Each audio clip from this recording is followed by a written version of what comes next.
Halo, saya Ndaru Harjanto. Menjadi tua adalah kepastian, namun tetap berdaya dan mandiri di usia senja adalah sebuah pilihan yang harus kita perjuangkan sejak hari ini.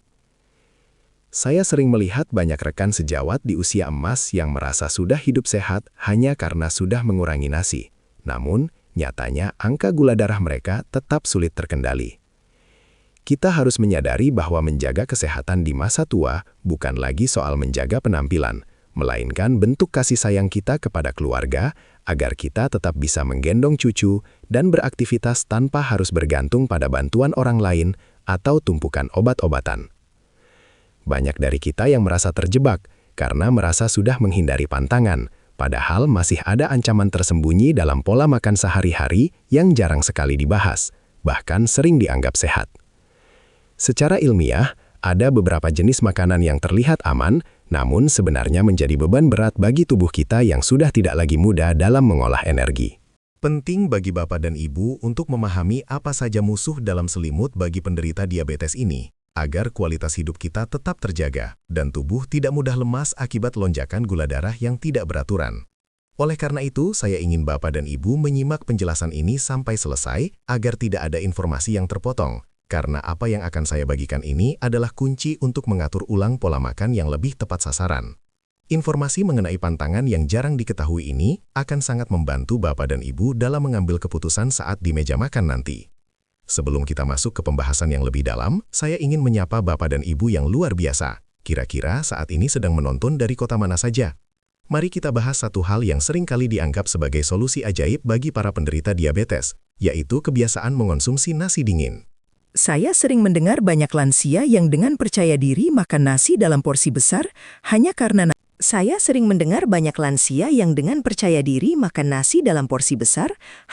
nasi tersebut sudah didiamkan semalaman atau disimpan di lemari es. Memang benar bahwa nasi yang didinginkan mengalami perubahan struktur yang membuatnya lebih lambat diserap oleh tubuh. Namun banyak yang salah kaprah dan menganggap bahwa nasi dingin sudah bebas dari gula atau kalori. Ini adalah pemahaman yang cukup berisiko jika tidak dibatasi dengan bijak. Secara sederhana, meskipun nasi dingin tidak menaikkan gula darah secepat nasi yang baru matang, zat pati atau karbohidrat di dalamnya tetaplah sama.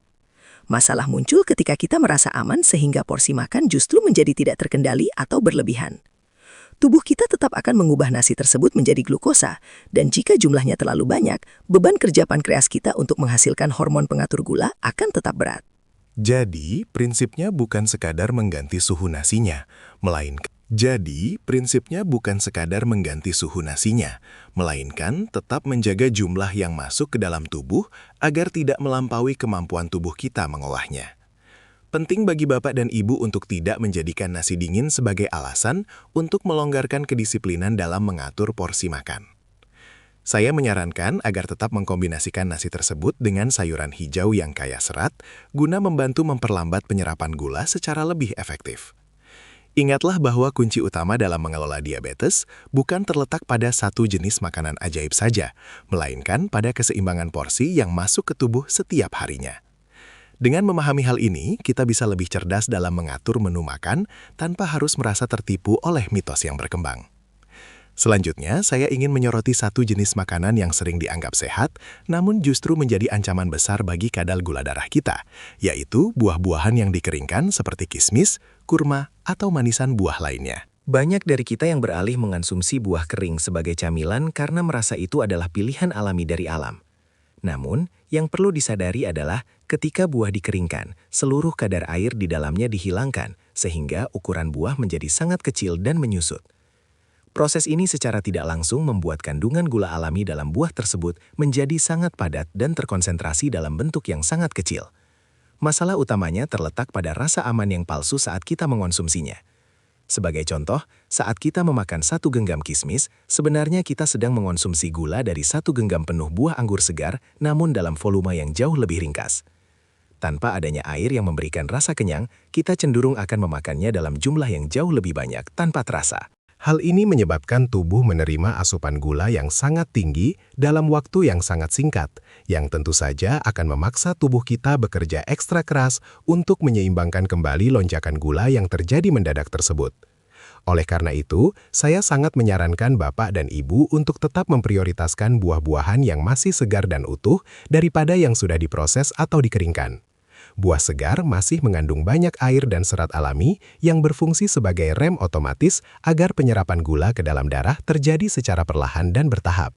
Dengan memilih buah segar, kita tidak hanya mendapatkan vitaminnya saja, tetapi juga memberikan perlindungan bagi tubuh agar kadar gula tetap stabil dan energi kita tidak cepat merosot setelah makan. Mari lebih jeli lagi dalam memilih camilan, meski itu berasal dari buah-buahan sekalipun. Seringkali kita sudah sangat disiplin menghindari teh manis atau kue-kue, namun angka gula darah tetap saja melonjak tinggi tanpa kita ketahui penyebabnya. Salah satu tersangka utamanya adalah penggunaan saus dan bumbu instan yang sering kita gunakan di meja makan. Banyak dari kita yang tidak menyadari bahwa saus botolan, seperti saus sambal, saus tiram, bahkan kecap tertentu, mengandung gula tambahan dalam jumlah yang cukup besar demi menjaga rasa dan daya simpan produk tersebut.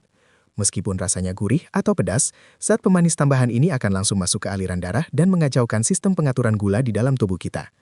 Hal yang paling mengkhawatirkan adalah bumbu-bumbu ini sering kita gunakan secara rutin dalam hampir setiap masakan, mulai dari menumis sayur hingga sebagai cocolan camilan.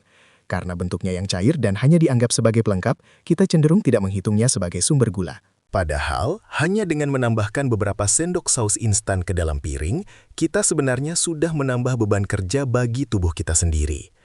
Ini adalah jebakan rasa yang sangat halus, namun berdampak nyata pada kesehatan jangka panjang, terutama bagi bapak dan ibu yang sedang berupaya keras menjaga kestabilan kondisi tubuh di usia senja.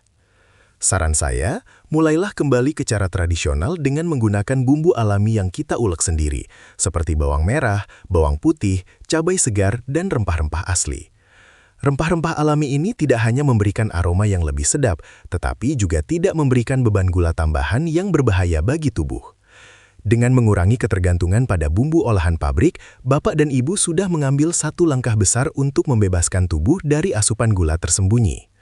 Mari kita lebih waspada terhadap apa yang kita tuangkan ke dalam piring, karena kesehatan kita dimulai dari hal-hal kecil yang seringkali terabaikan. Poin berikutnya yang sering mengejoh kita adalah produk makanan yang bangga menampilkan label rendah lemak atau low fat pada kemasannya. Sebagai lansia yang ingin hidup lebih sehat, kita seringkali merasa tenang saat memilih yogurt, biskuit, atau creamer yang diklaim tanpa lemak, karena takut akan kolesterol atau berat badan. Namun, ada rahasia industri yang perlu Bapak dan Ibu ketahui. Ketika lemak dihilangkan dari sebuah makanan, rasa makanan tersebut biasanya menjadi hambar dan tidak menarik. Untuk menyiasatinya agar tetap enak di lidah, produsen seringkali menambahkan gula tambahan atau zat pati dalam jumlah yang sangat banyak sebagai pengganti tekstur dan rasa lemak tersebut. Ini adalah sebuah ironi dalam dunia kesehatan, di mana kita berniat menghindari satu masalah, namun justru masuk ke dalam perangkap masalah yang lain. Gula tambahan yang disisipkan ke dalam produk rendah lemak ini justru jauh lebih berbahaya bagi penderita diabetes dibandingkan lemak alami yang ada di dalamnya. Tubuh kita akan menyerap gula ekstra ini dengan sangat cepat, yang berujung pada lonjakan kadar gula darah secara mendadak. Akibatnya, niat baik kita untuk menjaga jantung dengan menghindari lemak justru beresiko memperburuk kondisi diabetes kita tanpa kita sadari sama sekali. Saya ingin mengajak Bapak dan Ibu untuk tidak lagi hanya terpaku pada tulisan besar di depan kemasan, melainkan mulailah membiasakan diri untuk melihat daftar bahan di bagian belakang.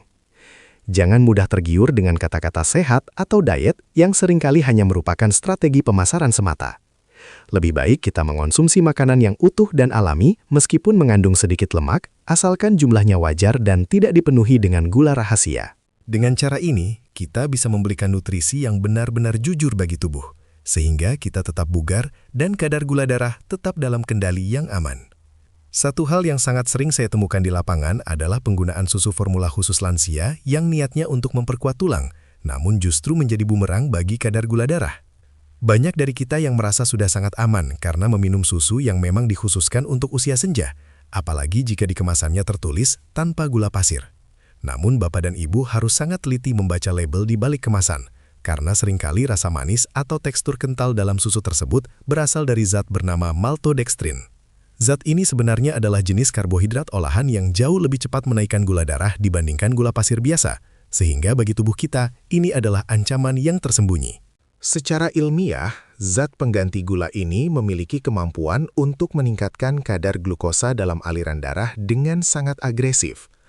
Saat Bapak dan Ibu meminumnya di pagi atau malam hari, tubuh yang seharusnya beristirahat atau memulai aktivitas dengan stabil justru dipaksa bekerja sangat keras untuk mengolah lonjakan energi yang datang tiba-tiba. Inilah alasan mengapa banyak lansia merasa tubuhnya tetap lemas atau bahkan sering merasa haus dan sering buang air kecil di malam hari, padahal mereka merasa sudah meminum susu kesehatan. Kita seringkali tertipu oleh istilah-istilah di label kemasan yang terdengar teknis, padahal fungsinya tetap sama, yaitu menjadi beban tambahan bagi sistem pengolah gula dalam tubuh. Pesan saya, jangan langsung percaya pada promosi kesehatan yang tampak meyakinkan tanpa memeriksa isinya secara mandiri. Jika Bapak dan Ibu memang membutuhkan asupan nutrisi tambahan dari susu, pilihlah produk yang benar-benar murni atau konsultasikan kembali mengenai kandungan pengganti gulanya. Pastikan tubuh kita mendapatkan nutrisi yang jujur tanpa ada selipan bahan tambahan yang bisa memperburuk kondisi diabetes kita. Dengan lebih jeli memperhatikan asupan cair seperti ini, kita sudah melindungi fungsi organ dalam kita agar tetap bekerja optimal tanpa harus terbebani oleh lonjakan gula yang tidak perlu. Seringkali kita hanya fokus pada kandungan gula, namun melupakan bahwa jenis protein yang kita pilih juga memiliki pengaruh besar terhadap risiko diabetes.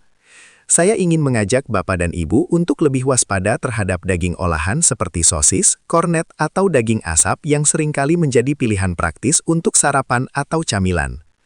Masalah utamanya bukan sekadar pada dagingnya, melainkan pada berbagai zat tambahan dan pengawet yang digunakan agar makanan tersebut tahan lama dan tetap gurih.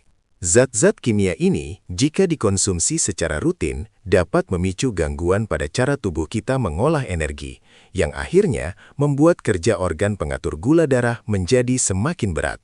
Banyak yang belum menyadari bahwa daging olahan ini mengandung kadar garam yang sangat tinggi, yang secara tidak langsung dapat merusak keseimbangan cairan dan menekan sistem pertahanan tubuh kita. Ketika tubuh mengalami tekanan akibat zat pengawet dan garam berlebih, sel-sel di dalam tubuh kita menjadi kurang peka dalam merespons gula yang masuk ke aliran darah. Kondisi ini seperti sebuah pintu yang seharusnya terbuka untuk mengalirkan energi, namun justru menjadi macet karena tumpukan kotoran. Akibatnya, meskipun Bapak dan Ibu sudah mengurangi makanan manis, gula darah tetap sulit turun karena tubuh sedang berjuang melawan dampak buruk dari makanan olahan tersebut. Sebagai praktisi kesehatan, saya sangat menyarankan agar Bapak dan Ibu kembali pada sumber protein yang utuh dan asli dari alam.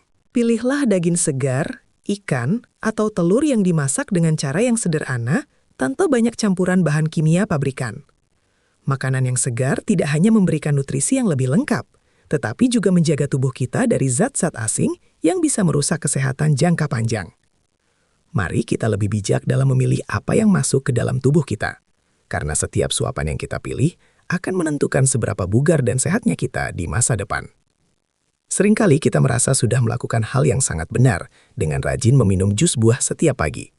Namun, ada satu kesalahan fatal yang sering tidak disadari oleh para orang tua kita, yaitu memisahkan sari buah dari ampas atau seratnya. Ketika kita menghancurkan buah di dalam mesin dan hanya mengambil airnya saja, kita sebenarnya sedang membuang bagian paling penting yang berfungsi sebagai pelindung bagi tubuh kita. Tanpa adanya serat, buah yang tadinya sehat berubah menjadi segelas air gula alami yang akan langsung diserap oleh tubuh dalam waktu yang sangat singkat. Bahkan tidak sampai 5 menit setelah kita meminumnya. Masalah utamanya adalah serat pada buah utuh berfungsi seperti sebuah rem yang mengatur agar gula masuk ke dalam darah secara perlahan dan bertahap. Ketika rem ini dibuang melalui proses pemerasan atau penyaringan jus, maka tidak ada lagi yang menahan laju gula tersebut. Akibatnya, organ pengatur gula darah dalam tubuh Bapak dan Ibu akan merasa kaget karena harus bekerja ekstra keras secara mendadak. Hal inilah yang sering menyebabkan rasa kantuk yang hebat atau badan terasa lemas sesaat setelah meminum segelas jus buah. Karena kadar gula dalam tubuh yang melonjak terlalu tinggi dan kemudian merosot dengan cepat. Saran saya, daripada meminum jus yang sudah disaring, jauh lebih baik jika Bapak dan Ibu mengonsumsi buah tersebut dalam bentuknya yang asli dan utuh. Jika memang kesulitan untuk mengunyah, Bapak dan Ibu bisa menghaluskannya menggunakan blender tanpa harus membuang ampasnya, sehingga seratnya tetap ikut masuk ke dalam tubuh. Dengan cara yang sederhana ini, kita bisa menikmati manisnya buah alami tanpa perlu khawatir akan merusak keseimbangan gula darah. Ingatlah bahwa cara kita mengolah makanan seringkali jauh lebih penting daripada jenis makanan itu sendiri dalam menjaga kesehatan kita di usia senja. Seringkali kita sudah sangat ketat menjaga porsi makan besar, namun seringkali kita luput memperhatikan apa yang kita kunyah di waktu senggang. Saya ingin mengingatkan Bapak dan Ibu tentang bahaya tersembunyi dari karbohidrat putih yang sering menyamar dalam bentuk camilan ringan seperti kerupuk, keripik tepung, atau makanan berbahan dasar sagu dan tapioka. Banyak lansia yang menganggap kerupuk hanyalah pelengkap makan yang ringan dan tidak mengenyangkan. Padahal, kerupuk adalah bentuk murni dari tepung yang sudah kehilangan seluruh seratnya. Begitu makanan ini masuk ke dalam mulut, tubuh kita akan langsung mengubahnya menjadi gula dalam waktu yang sangat cepat. Bahkan jauh lebih cepat daripada saat kita memakan nasi. Hal yang paling mengecoh dari camilan berbahan tepung ini adalah volumenya yang terasa ringan, sehingga kita cenderung memakannya dalam jumlah banyak tanpa merasa berdosa. Padahal, satu piring penuh kerupuk atau gorengan tepung memiliki efek yang sama buruknya dengan mengonsumsi beberapa sendok gula murni sekaligus. Bagi penderita diabetes, makanan seperti ini adalah musuh dalam selimut karena mereka tidak memberikan nutrisi apapun bagi sel-sel tubuh, melainkan hanya menyuntikkan lonjakan gula yang membuat tubuh kita terasa cepat lelah dan sering merasa lapar kembali dalam waktu singkat. Ini adalah siklus yang sangat berbahaya bagi kesehatan organ dalam kita yang sudah mulai menurun fungsinya. Oleh karena itu, saya sangat menyarankan Bapak dan Ibu untuk mulai lebih sadar saat ingin mencari camilan di sore hari. Cobalah ganti kerupuk atau gorengan tepung tersebut dengan pilihan yang lebih bersahabat bagi tubuh, seperti kacang-acangan rebus atau biji-bijian yang masih memiliki kulit ari. Dengan memilih camilan yang mengandung serat dan protein alami, Bapak dan Ibu tidak hanya merasa kenyang lebih lama, tetapi juga membantu menjaga agar kadar gula darah tetap stabil sepanjang hari. Mari kita lebih jeli lagi, karena kesehatan masa tua kita seringkali dicuri oleh hal-hal kecil yang kita anggap sepele, namun berdampak besar bagi tubuh. Sebagai penutup, saya ingin menekankan bahwa mengelola diabetes di usia senja bukanlah tentang membatasi kebahagiaan kita di meja makan, melainkan tentang kecerdasan kita dalam memilih apa yang terbaik untuk tubuh. Semua informasi yang telah saya sampaikan tadi bertujuan agar Bapak dan Ibu memiliki kendali penuh atas kesehatan sendiri, sehingga masa tua ini bisa dilewati dengan penuh energi dan tanpa ketergantungan yang berlebih pada bantuan orang lain. Ingatlah bahwa perubahan kecil yang kita lakukan hari ini, seperti mengganti bumbu instan dengan rempah alami atau lebih jeli membaca label kemasan, akan memberikan dampak yang sangat besar bagi kebugaran kita dalam jangka panjang. Kesehatan adalah harta yang paling berharga yang bisa kita berikan kepada anak dan cucu kita. Dengan menjaga tubuh tetap bugar dan kadar gula darah tetap stabil, kita sebenarnya sedang memberikan hadiah berupa waktu yang lebih berkualitas bersama mereka. Saya sangat berharap Bapak dan Ibu tidak berhenti hanya pada sekadar tahu, tapi mulai mempraktikkan perlahan-lahan apa yang telah kita bahas. Konsistensi dalam menjaga pola makan yang jujur dan alami adalah kunci utama agar kita tetap bisa menikmati setiap momen berharga tanpa harus terganggu oleh keluhan kesehatan yang sebenarnya bisa kita cegah sejak dini. Jika Bapak dan Ibu merasa penjelasan ini bermanfaat dan membuka wawasan baru, jangan simpan informasi ini sendirian. Saya mengajak Bapak dan Ibu untuk membagikan video ini kepada teman sebaya, kerabat, atau ke grup WhatsApp keluarga agar lebih banyak lansia yang terbantu dan terjaga kesehatannya. Mari kita bangun masa tua yang lebih sehat, mandiri, dan penuh semangat bersama-sama. Terima kasih sudah menyimak penjelasan saya hingga selesai. Salam sehat untuk kita semua, dan sampai jumpa di pembahasan kesehatan berikutnya.